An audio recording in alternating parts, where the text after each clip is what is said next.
Hello and welcome to the SCI Guys, the show where we talk about the crazy, weird, and wonderful stories from the science world. I'm Corey, and as always, I'm joined by my co-host, Luke Cutford. Hello.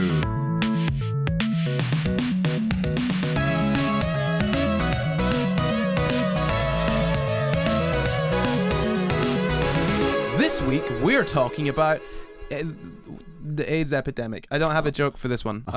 Feels like it's in poor taste. Yes. But first, a Spotify update, which definitely isn't in poor taste. A little bit of positivity before we get into today's topic. We have hit over 1 million streams on Spotify. Blimey. It's pretty cool, isn't it? That's so much science. There's so much of it, and so many people streaming and listening to our words. How incredible. If you're listening on Spotify, it'd be really cool if you headed over to Apple Podcasts and left a 5-star review. And followed us on Spotify. Do you know how many Spotify followers we've got? I think we've got 41,000. 43,000. Blimey. 778.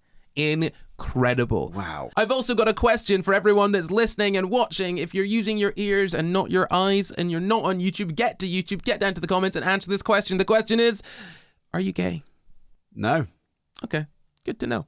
Let me know in the comments. So this week's episode is about HIV and AIDS, and specifically the AIDS epidemic, because it's World AIDS Day on the 1st of December, which is the week that this video comes out. Oh, happy December. So before we actually cover the epidemic itself, we should probably have some understanding of what HIV and AIDS are, shouldn't we? Yes, absolutely. Do you have any understanding of what HIV and AIDS is? So, I know that HIV is a virus, and AIDS is a condition that is caused sometimes, but not always, by the HIV virus.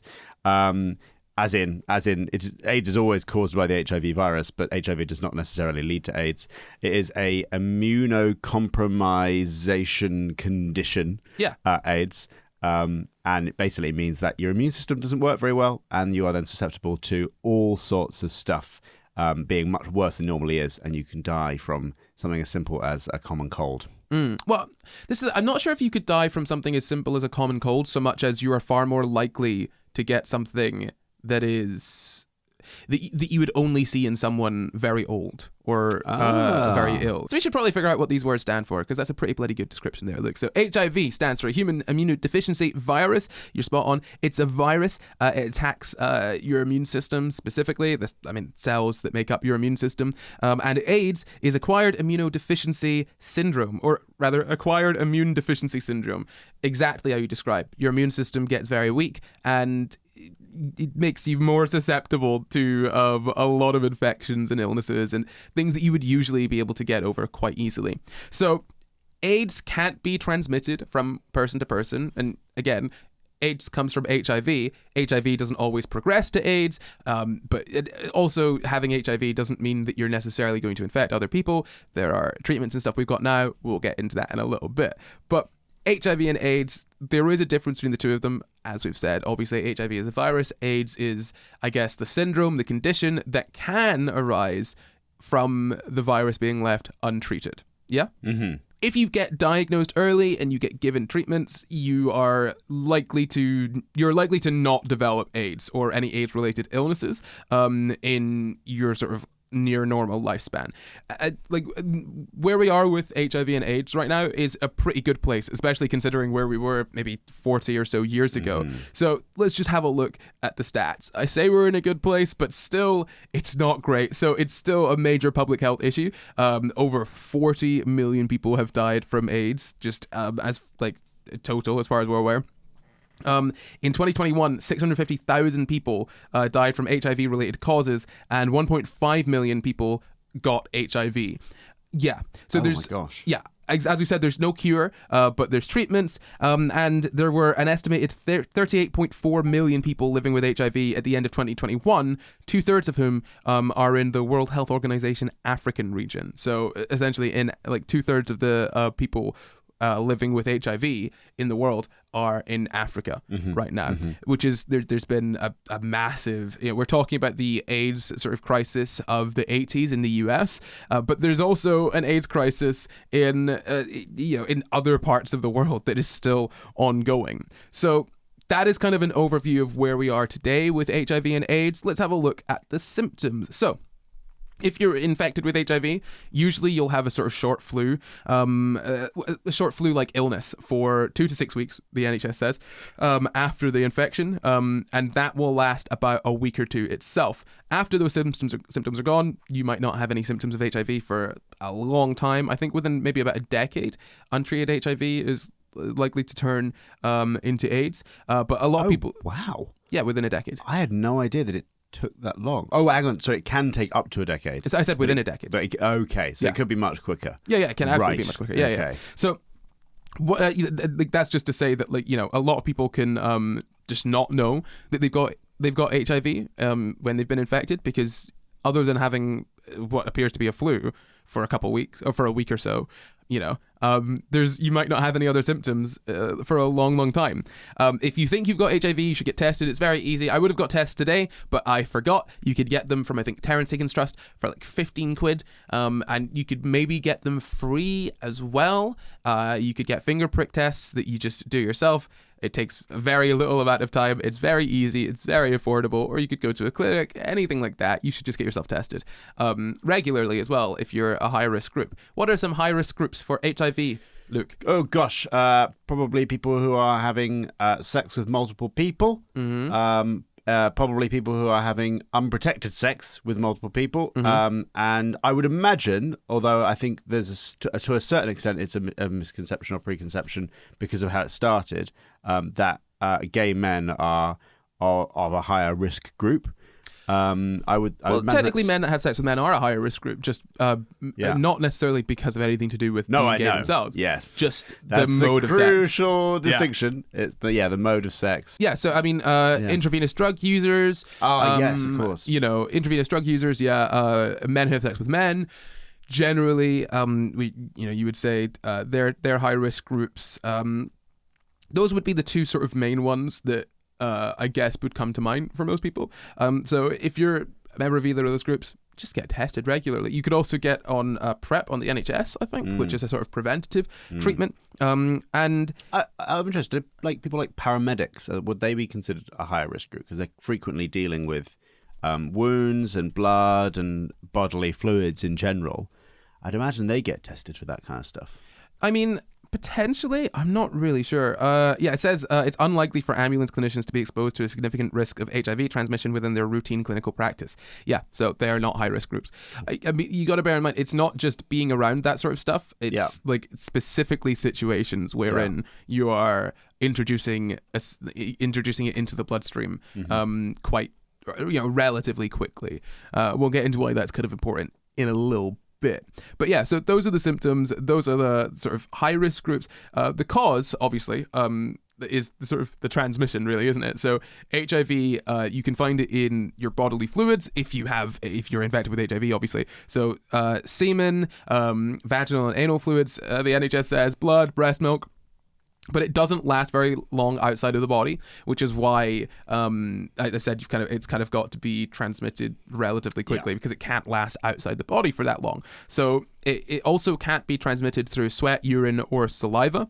And there's a lot of misconceptions, I think, when it comes to HIV and AIDS. So people think that HIV and AIDS are the same thing. They think they treat people with HIV as though they are, walking pathogen factories that are immediately going to give you HIV just by looking at you, which... Like a basilisk. Yes, like a basilisk, exactly. Which isn't the case, obviously. Obviously isn't the case. Even without treatment, you can't pass on HIV to someone else through saliva, let's say, and all of these other things. So you can kiss someone that has HIV and not get HIV, right? Interest, quickly, sorry, before we move on. When you're talking about it can be in breast milk and also it can be in blood, like, can you get it by having breast milk, if you're a baby and you're having breast milk that's got HIV in it? Because that's obviously not going into your bloodstream, it's going into your stomach where there's acid, and hopefully that breaks it down to a certain extent. Because that we know that there are like children who receive it from the parent, but that I would imagine is through the shared blood as opposed to then later on transmission via the breast milk. Yeah, there is a risk of transmission through the breast milk, apparently. But yeah, I'm looking at a few different places here. The CDC says that it can be transmitted through breast milk, and that breastfeeding contributes to the risk of perinatal transmission. Also during childbirth, there's body fluids flying around like everywhere, so there could be transmission happening then as well. And apparently, if you have treatment, antiretroviral treatment, one of the treatments for HIV, that significantly reduces the risk of transmission through breast milk. But it is obviously not completely eliminated, but it is significantly reduced. Yeah. Is that the ad bell? It is, but this time he's a ringing for SCI GUYS live in London. That is a live show that we, the SCI GUYS, are going to be doing in London on Monday the 5th of December at a lovely little venue called Jamboree in King's Cross. So if you want to see us do a live episode recording, and you want to get your hands on some never before seen merch, and you want to A us some Qs to A in the Q&A, and you want to meet and or greet us, then go ahead and get your tickets at sciguys.co.uk/tickets. That's sciguys.co.uk/tickets. And on top of that, you can get yourself a cheeky little £5 discount if you go ahead and sign up to our Patreon for as little as £1 a month. So go ahead and get your tickets at sciguys.co.uk/tickets. That's sciguys.co.uk/tickets. Okay, let's get on with the show. Yeah, so you can transmit HIV through breast milk, but you can also transmit HIV through sharing needles, syringes, other injecting equipment. As I said, during pregnancy, birth, breastfeeding. The chance of getting it through oral sex is really low, but it depends. I mean, realistically, it depends on whether you've got like open sores, oral hygiene, whether you're giving or receiving. Like, there's so many factors that come into it. Like, I mean, I've found a CDC page that lists all of the ways that you can transmit HIV, including the rare ones. Oral sex is on that list. Like, it's rare. Again, most of these sort of rare ways, what comes into it is either hitting mucous membranes. So, like you would find that in your rectum. Like, there's the parts of your body that are like that basically transmit stuff across them, right? Like, very easily. And also then like open wounds, sores, things like that. So just getting straight into your bloodstream, right? Essentially, the idea is it needs to get into your bloodstream pretty quickly. That's why the main ways are, obviously like injecting into your bloodstream and anal sex, because you're just based on the way that your GI tract works. Things get into your bloodstream very quickly from there, and also there's the risk of tearing and opening up wounds in there. So I say wounds, like opening up sort of small cuts and whatnot. So again, the risks there are just higher. So that's kind of the cause of it. That's how it's transmitted. Let's talk a little bit about how it works. So it's a retrovirus. Do you know what a retrovirus is? Oh gosh. A retrovirus? A retrovirus, yeah. No, I do not. So a retrovirus is essentially just a virus that gets into your that gets itself into your DNA. It sticks itself in there. Yes, no bueno. Boy. Exactly. It writes itself in there. This virus, specifically HIV, attacks the CD4 T lymphocytes, basically immune cells in your body. It basically causes their death. And look, put it this way. This is how viruses work. They get into a thing, they use that cell. Yeah. Viruses, that's not including bacteriophage. Okay, no, we're all good. Here's the thing. Whenever I try and describe something in biology, I need to make sure that I'm encompassing everything. Yeah. Or at the very least highlighting the caveats to what I'm saying. I'm not going to do that right now. It's so funny to watch you do that. It's very difficult. Like live. It's such a pain, honestly. So viruses will get into cells. They'll use the cell's apparatus to basically make more viruses, and then they'll burst out of that cell and go and infect more. That's how they work, right? So they get into these cells and they kill them. And obviously killing off a bunch of immune cells, you're going to have immunodeficiency. So if enough of these cells die, and it's infecting enough of your cells, all of that sort of stuff, your immune system is going to be quite severely affected. So once the CD4 count becomes too low, it says here, the immune system can't fend off infections and other sort of and basically anything else that comes its way. And at that point, you would then start being described as having AIDS. So I think a CD4 count of less than 200 is okay. So yeah, here it says the criteria for diagnosis of AIDS is an AIDS defining illness. So there are certain illnesses that they're called AIDS defining illnesses. There are certain illnesses that if you get them and you've got HIV, then that's enough to say, okay, at this point you have AIDS. So, it'd be probably something really rare, something that you would only really be able to get or have a serious effect on you if you had severe immunodeficiency. Wow. So there's that, but there's also a CD4 count of less than 200. So CD4, again, is this specific type of immune cell, right? So, as I said, most patients that are diagnosed with HIV, within 10 years, they will develop AIDS if untreated. However, you will likely not develop AIDS if you are treated, and their treatment nowadays in the UK at the very least is pretty easily accessible. So antiretroviral medications are used to treat HIV. They just stop the virus replicating in the body, so you could be positive and undetectable because the levels of the virus are so low in your body that they literally cannot be detected. At that point, you can't then transmit it to other people. So they essentially stop the virus replicating, and the immune system can then repair itself, which kind of prevents any the damage from continuing on.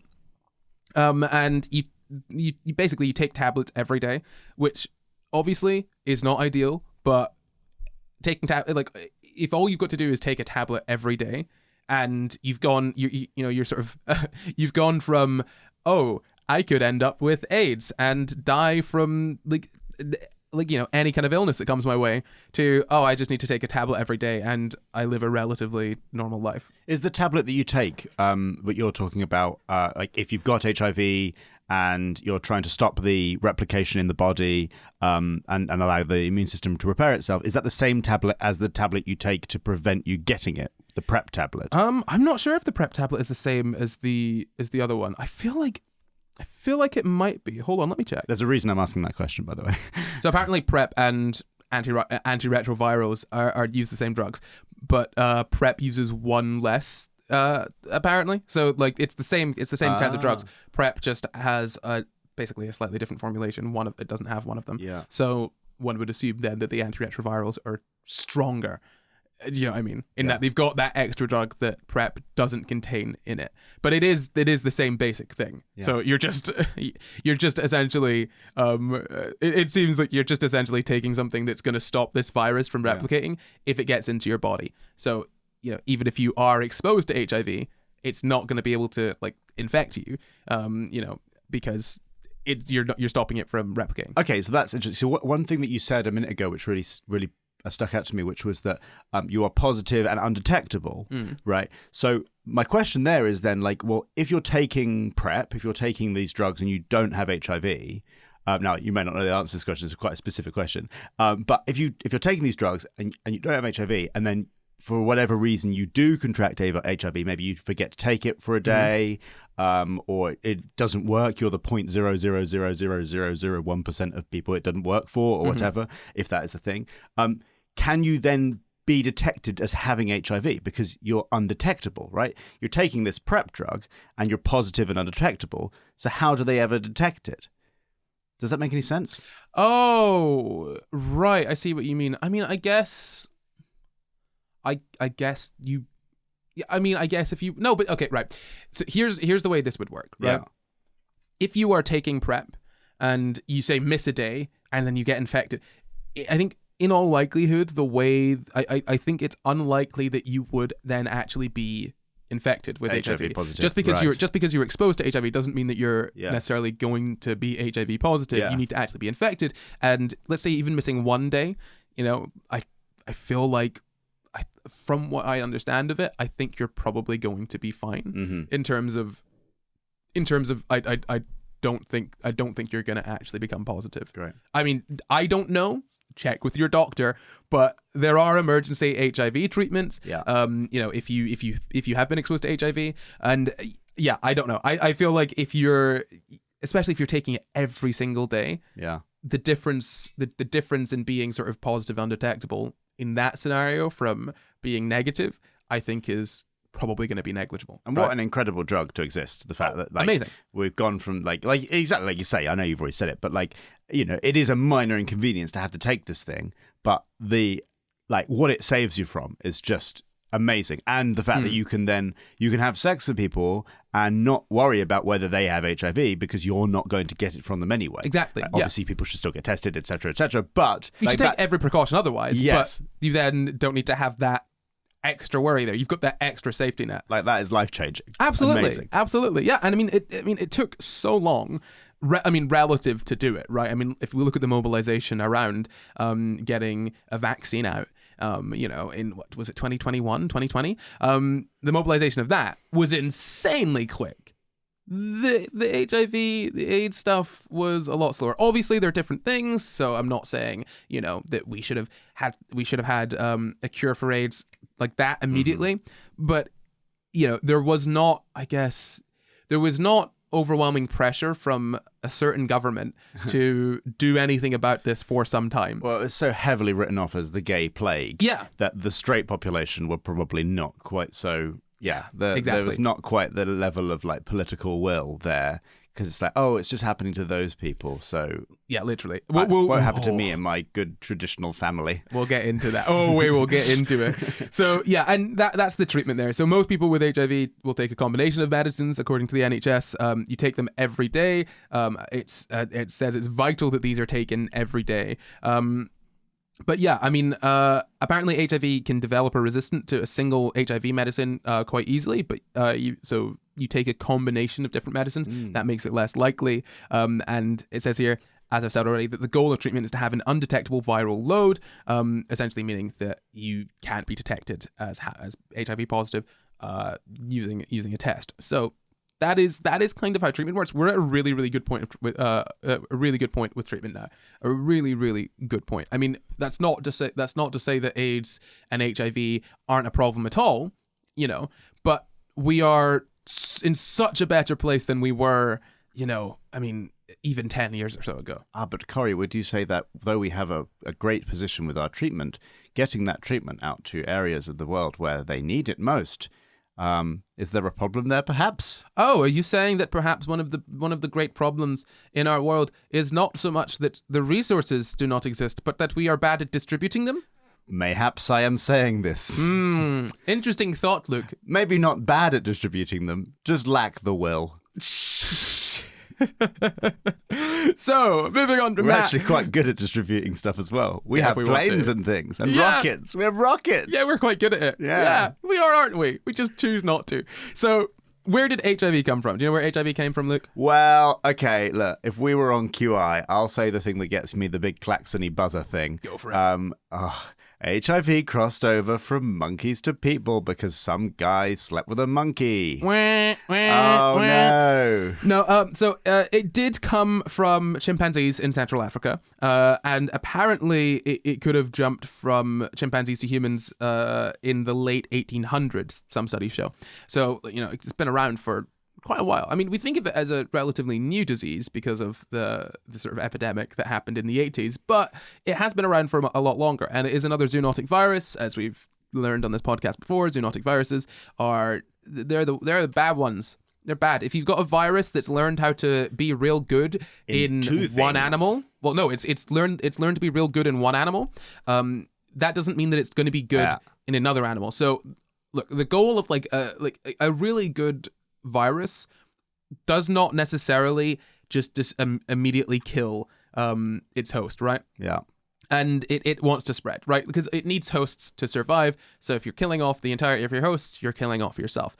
What happens when a virus jumps from one species to another is essentially this virus is set up for one species. There are specific sort of differences between species, obviously. And so a virus can be much, much, much worse for the species that it jumps into. That's the case for, the pandemic that we had. It's the case for a lot of big, scary diseases. They've jumped from one animal or one species to another and is going to wreak havoc on the other species. I don't know how bad HIV is in like chimpanzee HIV is. I mean, like maybe it is as devastating as chimpanzee HIV. The H stands for human. I don't know how. I don't know how. Sort of. I don't know. I mean, we have bird flu. No, exactly, right? Yeah. In Okay. humans. Sure. Fine. I don't know how bad chimpanzee HIV is for chimpanzees. It could be equally as bad as it is for humans, but my point is that this is just another example of a virus that's jumped from one species to another, so which we see cropping up a lot. Is what you're saying that, so like, if I understand what you're saying there correctly, one of the sort of saving graces of viruses that we spoke about in the during the pandemic is that viruses actually don't want in inverted commas to be very deadly, because if they kill you before they replicate, then that's not good for them. That's not good. So over time, some viruses become less deadly as they mutate, because they then spread better, right? So that's what we saw in the pandemic, is like certain strains of the virus were actually less deadly because they didn't want to kill you, because they wanted to go undetected, so you just sneeze on each other. Yeah, I think we need to be careful about applying about sort of I guess anthropomorphizing viruses. And I know that you understand. Yeah. I know that you understand. I just mean it's something we should be careful about. I think we got to remember that those mutations are random.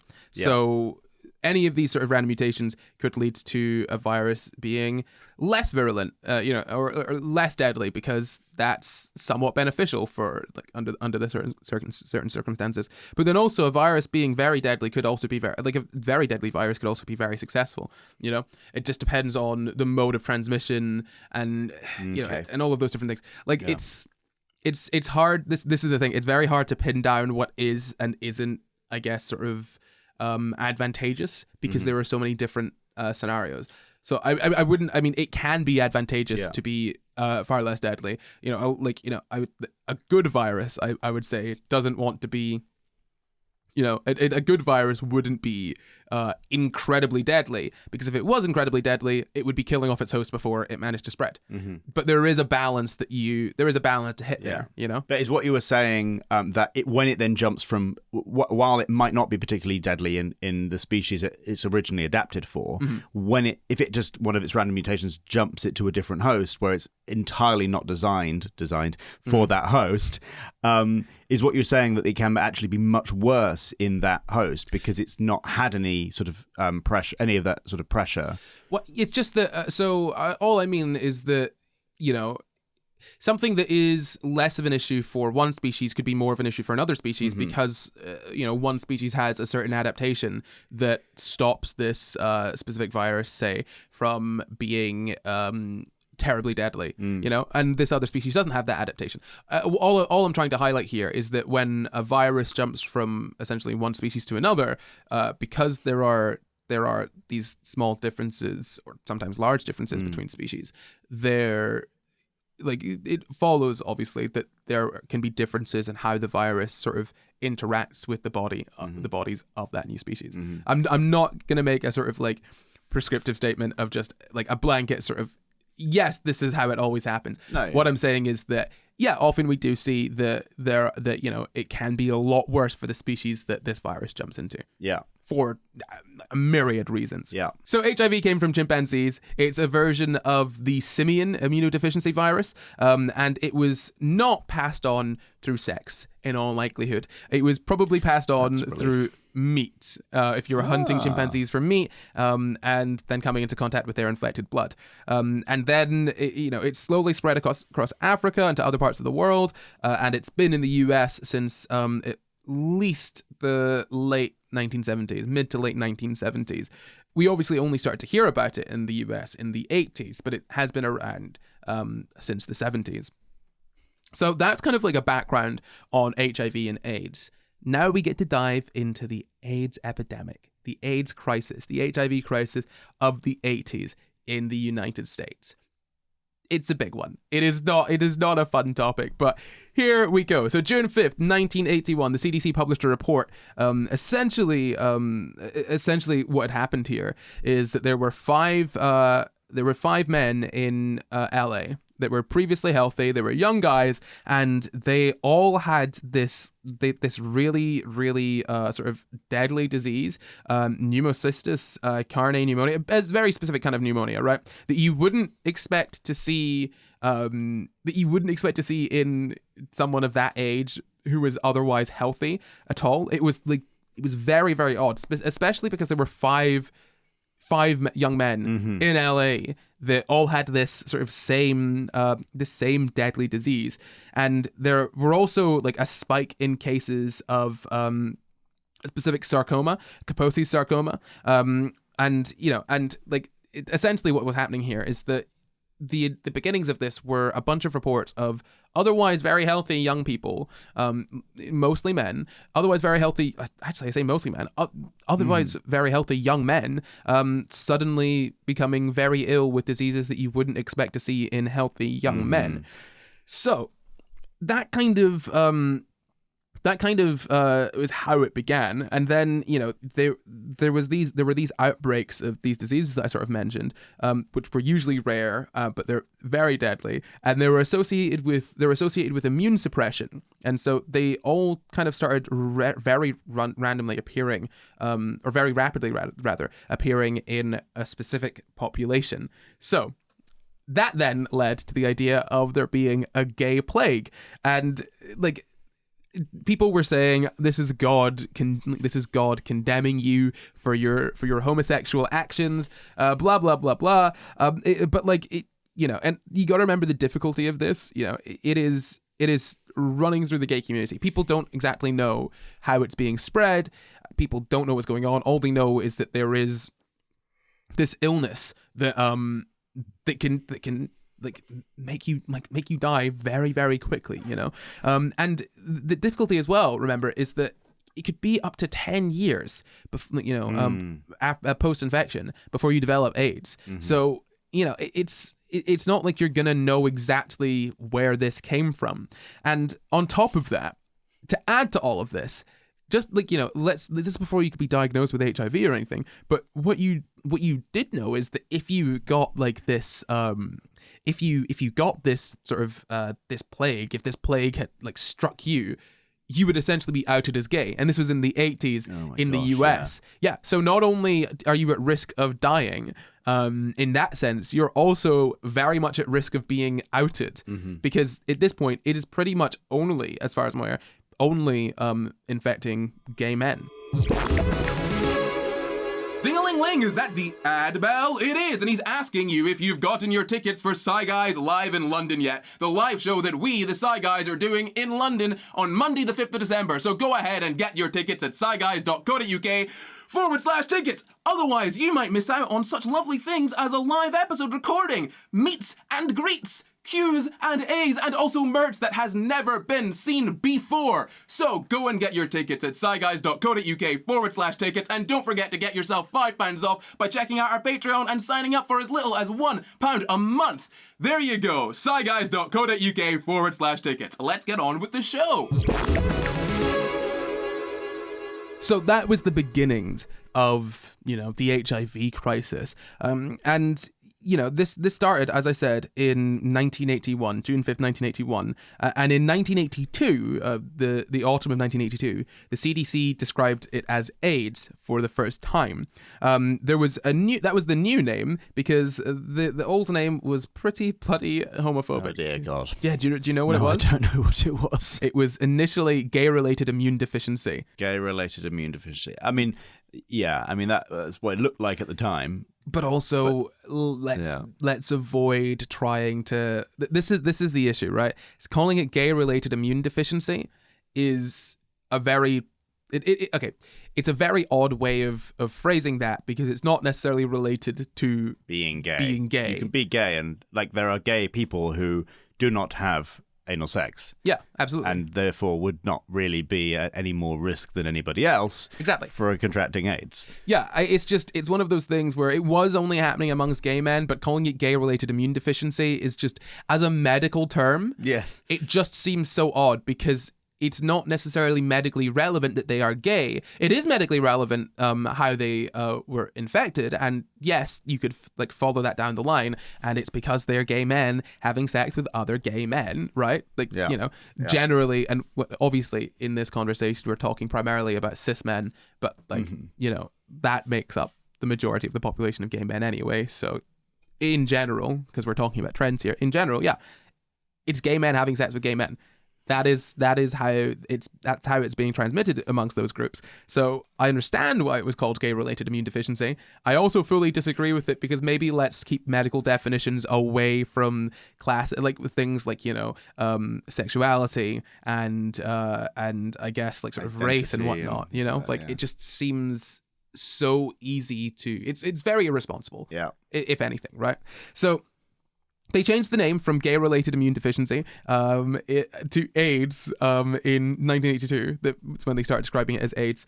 And they're people were not really sure how to cover it. Like, some people didn't want to give it too much attention because gay. But it was one of those things where the government wasn't really talking about it at all. Like, the Reagan administration was near enough silent on it for a long, long time. Reagan himself, I'm pretty sure, didn't say anything about it until 1985. And it started in 1981. Oh my gosh. Yeah. The president of the United States said nothing. That's a whole term. Yeah. Yeah. It's a whole term of office, so you just don't mention it. Exactly. And the CDC was described it in 1982. The New York Times reported on the mysterious illnesses in July 1981. And then it was 2 years after that that AIDS was given a front page story. That was May 25th, 1983. By that point, almost 600 people had died. Mm-hmm. And the numbers don't sound huge, but you got to think about this being 600 out of a much smaller population. And also, they don't necessarily know what's going on. And on top of that, only 600 people have died. But how many people are infected? Mm-hmm. Do you know what I mean? Because this, again, it could take up to 10 years. So how long ago were these people infected? It could have been years prior. But people being aware of the, like you say, because it takes 10 years, people being aware of the possibility that... Sorry, it takes up to 10 years. Up to 10 years, sorry, yeah. People being aware of the possibility that there's lots of people infected with this, and in order to be able to take further precautions, this is not like a lot of other illnesses we have. You don't normally have an incubation period of up to 10 years before you actually get the problems from the illness. Exactly, yeah. So being quiet about it in this specific situation is especially bad. Exactly. So and it's one of those things where it only became a massive problem because they decided to not do anything about it. And when I say it only became a massive problem, I mean, if something had been done about this sooner, many, many lives could have been saved, right? So, that's kind of bringing us on to the Reagan administration. So they just didn't really want to cover it. Government officials didn't really talk about it. There was a White House press briefing in October of 1982 where Lester Kinsolving, who was a conservative journalist, questioned Larry Speakes, who was the press secretary for President Reagan. He basically asked him about the president's reaction to AIDS. And let me just read out this exchange for you. This is when 1,000 people had died from AIDS, by the way, already, 1982. So Lester says, and Lester is the reporter, bear in mind. So the reporter says, does the president have any reaction to the announcement by the Centers for Disease Control in Atlanta that AIDS is now an epidemic in over 600 cases? Larry, this press secretary, says, AIDS, I haven't got anything on it. The reporter asks, over a third of them have died. It's known as a gay plague. Press pull laughter. Oh. Yeah. No, it is. It's a pretty serious thing. 1 in every 3 people that get this have died, and I wonder if the president was aware of this. The press secretary says, I don't have it. Press pull laughter again. So this is when I say press pull, I mean the reporters and whatnot, all the press in the room started laughing as though these were jokes. So Larry, the press secretary, says, I don't have it. Everyone laughs. And he says, do you? And the reporter says, you don't have it? Well, I'm relieved to hear that, Larry. Everyone laughs. And then Larry, the press secretary, asks again, do you? No, I don't. You didn't answer my question. How do you know? Everyone laughs again. And the reporter asks, does the president, in other words, the White House, look on this as a great joke? The press secretary says, "No, I don't know anything about it, Lester." And there were like more jokes back and forth, people not caring about AIDS throughout this sort of this press conference. That sounds like a press conference version of going, "You're gay." "No, I'm not. You're gay." No, it literally is. That was it. That's what just happened. I'm not gay. Are you gay? I'm not gay. That's literally what just happened. That's insane. Yeah. And so it wasn't just throughout this conference. It was like it continued beyond that. I mean, even after over 4,000 people had died, here is audio. Here is like a transcript from 1984. So that's like 2 years later. So this is the same press secretary, obviously. Larry speaks. Exactly, Larry speaks. Although I'd wish Larry would not speak. And this is the same reporter again. So I'll just read these out to you. So Larry speaks. The press secretary says, "Lester is beginning to circle now. He's moving up front. Go ahead." Lester, the reporter asks, "Since the Centers for Disease Control in Atlanta report is going to..." Press pull laughter. He was cut off by everyone laughing. And the press secretary says, "This is going to be an AIDS question." And the guys continue trying to talk. He's saying that an estimated... The press secretary says, "You were close." And the reporter then asks, "Can I ask the question, Larry? That an estimated 300,000 people have been exposed to AIDS, which can be transmitted through saliva," which isn't true, by the way. "Will the president, as commander-in-chief, take steps to protect armed forces, food, and medical service from AIDS patients or those who run the risk of spreading AIDS in the same manner that they bed typhoid fever people from being involved in the health or food services?" And apparently, whilst this question is being asked, people are laughing. Essentially what he's asking here is, are we going to stop the people that have got the AIDS from being able to be involved in all of these things, lest they infect the rest of us, because it can be spread through their saliva, which false, can't be. Yeah. And maybe they didn't know at the time, but it can't be. But also, whilst he was saying all of this, people in the room were just laughing. At this point, over 4,000 people had died, and they're laughing. Like, that's ridiculous, like actually ridiculous. This conversation goes on. The press secretary says a little highlight. He says, "I haven't heard him express concern with regard to the president." So the president apparently had not expressed any concern 3 or so years into this epidemic where 4,000 people had died. I've not heard him express anything. I haven't asked him about it. Not even bothered to ask. Yeah. The press secretary has already been asked about AIDS and HIV. For 3 years. Has not bothered to ask the president, apparently. And then, it's some more jabs at the end. "Will you ask him, Larry? Have you been checked? Is the president going to ban mouth-to-mouth kissing?" "What? Pardon? I didn't hear your answer." It's hard work. I don't get paid enough." Is there anything else we need to do here?" This is just a group of blokes joking about whilst people are dying. Do you think out of interest, you've read this stuff with the reporter in your research? Is the reporter trying to do a good job and everyone is obstructing him, or is the reporter kind of joking along too? So at least he's asking the questions. Like that's like the idea that he's asking a question that everyone else wants to sort of ignore is that's a good thing. That's what the press should be doing. Yeah, I mean, I guess apparently he's a conservative, but yeah, I think as far as I'm aware, he wasn't taking it terribly seriously. Yeah. I think he was laughing along with them. Yeah, I mean, I'm not entirely sure. I don't want to slander this man. Sure. But yeah, it says he was a conservative journalist or a conservative reporter, So I'd hazard a guess as to saying that he was probably a little bit in on the joke. Like, yes, he's asking the questions, but also, I'm really not sure. Regardless, the entire press pool laughing, the way that this wasn't taken seriously. Like, these are two separate interviews. Like 2 years apart. 2 years apart. 2 years apart, yeah. Like the latest one being 3 years after. And they start laughing before he even asks his question. Exactly. They're like, "Oh, we know what's coming. Ha ha ha ha ha." Yeah. Exactly. And funding for AIDS research was really difficult to get. To the first federal funding, so from the federal government, it was coupled with toxic shock syndrome and Legionnaire's disease in a public health emergency trust fund. So there wasn't even like specific funding given towards AIDS research. It had to be wrapped up with other things to get it to pass through. Yeah.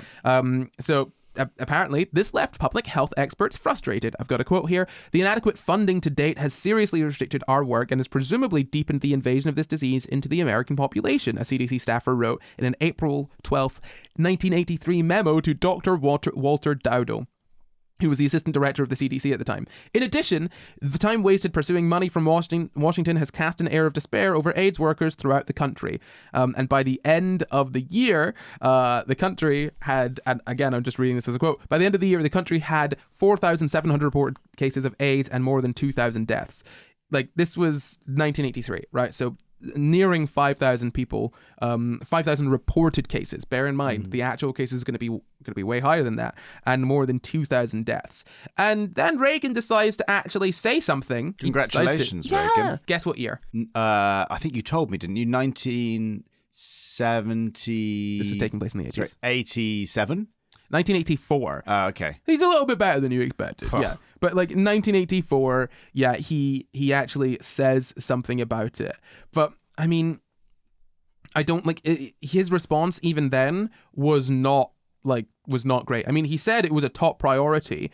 He was responding to a reporter's question. Oh, sorry, 1984. Sorry, it was 1985 when he first publicly spoke about it. 1985, in response to a journalist, he said it was a top priority. Congress then allocated just under 190 million for AIDS research, and that was 70 million more than was requested. But also that same day, Rock Hudson, who was close with Reagan, died from AIDS, and apparently that just shot it like right into the zeitgeist, like everyone was like talking about it, everyone's aware of it at that point. Yeah, so I mean, Reagan finally pulled his finger out and started to do something about it. I mean, he was put under a lot of pressure. So he mentioned it in 1985. I think in 1986, his Surgeon General was kind of pushing for it says a coordinated response to AIDS. And then in 1987, I think, was when things actually started to move forward. You got to remember, throughout all of this, local authorities, like sort of local governments and whatnot, were doing what they could, but without the federal without the support from the higher government, it's really bloody difficult to do anything. And at this point, like, people were using this for homophobia. People were like refusing. I mean, homophobia was already bad enough, but the idea that gay people were inherently like disgusting or infectious was so bad for that homophobia, in that it just made it so much worse. So yeah, they ended up responding to the AIDS crisis far, far too late. I mean, this is 1987 when things start happening. 6 years. 6 years to respond to this in a significant way. And by that point, 47,000 people had been infected with HIV in the United States. And it, you can see those numbers. It shot up from about sort of 4,700, I think maybe 1983 to 4 years later, like 47,000. It just shot up. I mean, we're probably getting better at testing. More people were aware of it and getting themselves checked. And, so obviously the numbers are going to go up, but 47,000 people just because they did not do anything. And to say that they didn't do anything just out of apathy, it makes sense. But also, if gay people are dying and you're a homophobe, it's probably in your best interest, isn't it? Genuine. And they only did something about it when they could not ignore it anymore. And that is the HIV epidemic. Oh. There you go. Well, thanks, Corey. You're welcome. That was just wonderful. And the thing is, as well, is that we're just talking about the US AIDS epidemic. Obviously, we had an epidemic. We had the same situation in the UK. I forget the year. There's a wonderful TV show called It's a Sin, all about that period. It's wonderful. And we're just talking there about like 47,000 people in the United States. People are flying around the world. People are they're exporting this virus elsewhere. And so that number's even bigger. Yeah. And it's already come over from other countries as well. So exactly. Great and also, job, Reagan. Because there could be such a long period between, being infected and developing AIDS, people could the numbers could be way higher. Way higher. Yeah. Exactly. It's honestly ridiculous. But do you want me to cheer you up with a little quick fire quiz? Dun dun dun dun. AIDS epidemic, US edition. Jeez Louise. Well, the rules for the quickfire quiz are the same as always, Luke. I'll ask one question. That's one question between you and the audience. The first person to answer the question correctly after we've finished asking the question wins. And what do they win, Luke? They win nothing. Oh, thank God. A little prep test. Yes. No, not prep test. HIV test. A little HIV test. From the Terence Higgins Trust. There you go. We will not be sending them out, but you can get one yourself. Yes. In fact, you probably should. Go ahead and do it. Send a picture to us on Twitter at SciGuysPod. So, the question for you is, what does HIV stand for? It stands for human immunodeficiency virus. Ding, ding, ding. That is Hooray! correct. If you beat Luke, let us know down in the comments. Luke, how do you feel? I feel fan-bloody-tastic. I thought you were going to ask me what AIDS stood for, so I was sitting there with that in the forefront of my mind, and then you changed it up. I mean, okay, here we go. What does AIDS stand for? Acquired immunodeficiency syndrome. Actually, acquired immune deficiency syndrome?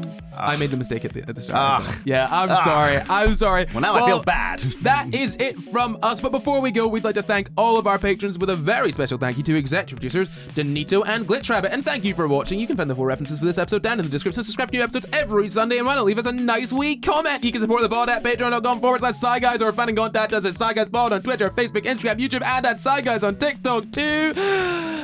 Or you can send us an email at SciGuysPod@gmail.com. That's SciGuysPod@gmail.com. SciGuysPod @gmail.com. You can follow me at NotCar everywhere. You can follow me at Luke Cutforth everywhere. Goodbye. Goodbye.